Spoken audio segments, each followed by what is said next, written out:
ज्ञानी गुरु भीखण की खोज जब प्रारंभ हो जाती है, उसका अंत भी सामने आना प्रारंभ हो जाता है। सत्य के प्रति उनके मन में बहुत ज़्यादा निष्ठा थी। आचार्य रघुनाथ जी का आगमन, उनका संपर्क सत्य के प्रति निष्ठा को और ज़्यादा सुदृढ़ बनाने वाला बन जाता है। प्रथम समय का साक्षात्कार ज्ञानी गुरु भीखण को आचार्य रघुनाथ जी का व्यक्तित्व अपनी ओर खींचना प्रारंभ कर देता है। ज्ञानी गुरु भीखण सत्य की कसौटी पर आचार्य रघुनाथ जी को कसना प्रारंभ कर देता है। मन में चिंतन करता है, मेरे को अपने इस मनुष्य जीवन का सार निकालना है, इस जीवन को बर्बाद नहीं करना है, हमेशा सत्य के पथ पर आगे बढ़कर आबाद ही आबाद बनाते जाना है। आचार्य रघुनाथ जी का आचार, विचार, व्यवहार कौशलता, ये 3 महत्वपूर्ण सूत्र है ज्ञानी गुरु भीखण को अपनी ओर आकृष्ट करने वाले बन जाते हैं। तत्व चर्चा प्रारंभ होती है। ज्ञानी गुरु भीखण ने अपने मन की शंकाओं का बहुत ही स्पष्टता के साथ आचार्य रघुनाथ जी के सामने प्रस्तुत करना प्रारंभ किया। आचार्य रघुनाथ जी भी बहुत ही शांत गंभीर मुद्रा में एक एक शंका का समाधान है वह प्रस्तुत करते जा रहे थे। ज्ञान के अथाह भंडार आचार्य रघुनाथ जी का वह व्यक्तित्व देखकर ज्ञानी गुरु भीखण अपने मन को आश्वस्त करना प्रारंभ कर देता है। हाँ, जिस सत्य की खोज के लिए मैंने इतने वर्षों का समय है वह निकाल दिया, पर वह समय व्यर्थ नहीं गया है। यदि मैं जल्दबाजी करता, पता नहीं इस जीवन का क्या होता, पर कम से कम खोज करने के कारण मेरे को अनेकों संतों का सानिध्य है वह प्राप्त हुआ। उनका आचार, विचार, व्यवहार है यह मेरे को समझने का अवसर है वह प्राप्त हुआ।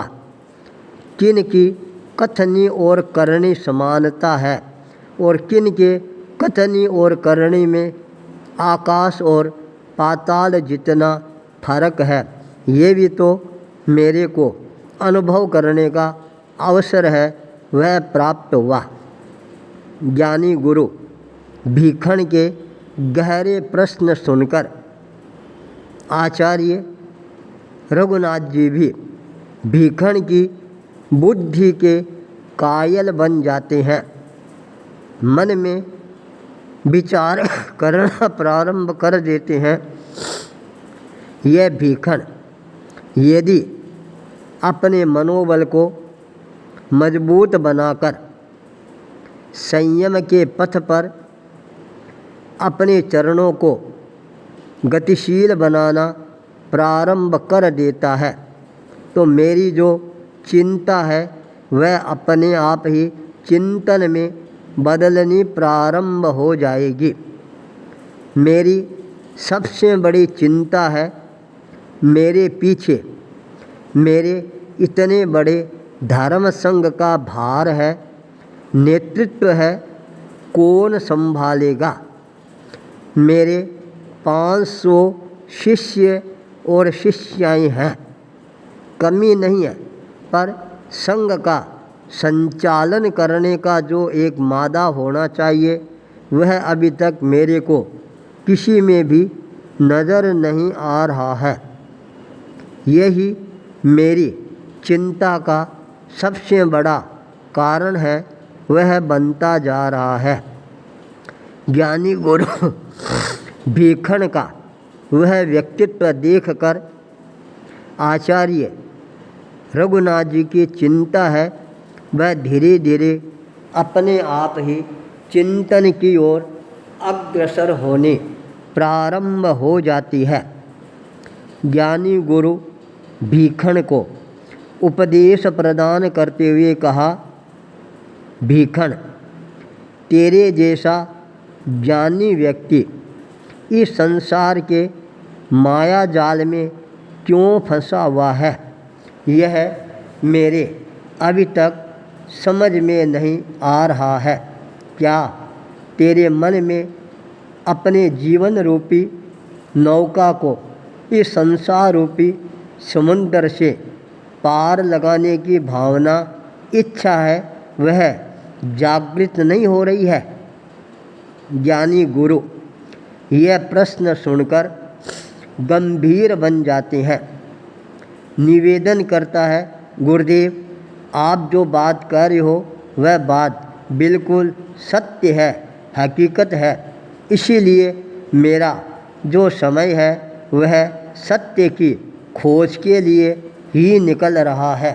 मैंने अनेकों गच्छों संप्रदायों के पास जाने का प्रयास किया, उनके साथ में तत्व चर्चाएं करने का प्रयास किया, उनके आचार विचार और व्यवहार को भी मैंने सूक्ष्मता के साथ देखने का प्रयास किया, पर मेरे को कहीं पर भी संतुष्टि की अनुभूति है वह नहीं हो रही है, जिसके कारण मेरे मन में ये विचार आ रहा है, घर छोड़कर संन्यास ग्रहण कर लूं।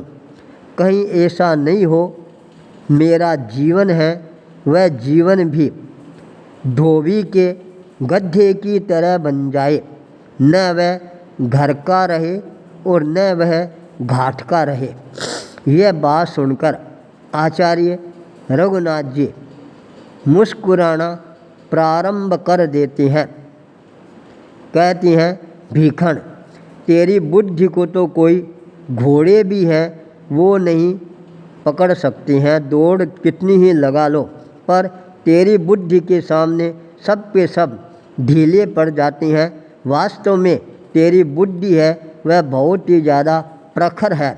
मैं चाहता हूँ तुम अपनी बुद्धि का सदुपयोग करना प्रारंभ करो, तब ही तेरी बुद्धि है वह तेरे लिए कल्याणकारी बन सकेगी, कल्याण का मार्ग है प्रशस्त करने वाली बनेगी।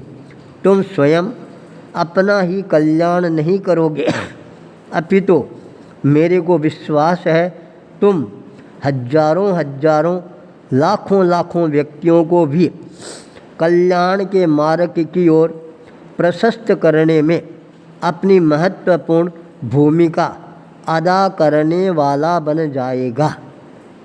आचार्य रघुनाथ जी का यह विश्वास देखकर ज्ञानी गुरु भीखन अपने संकल्प बल को मजबूत बनाना प्रारंभ कर देता है। निवेदन करता है, गुरुदेव, आप मेरे कंटालिया ग्राम में ही विराजो, मैं प्रतिदिन आपके पास आऊँगा, अपनी शंकाओं का समाधान आपसे प्राप्त करने का प्रयास करूँगा।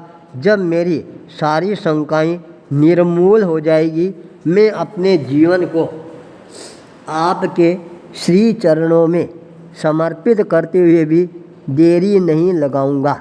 मेरे भीतर वैराग्य के भाव है वो जागृत है, उनको आपके प्रवचनों से, सानिध्य से, तत्व ज्ञान से और ज़्यादा पुष्टता है वह मिलने प्रारंभ हो जाएगी।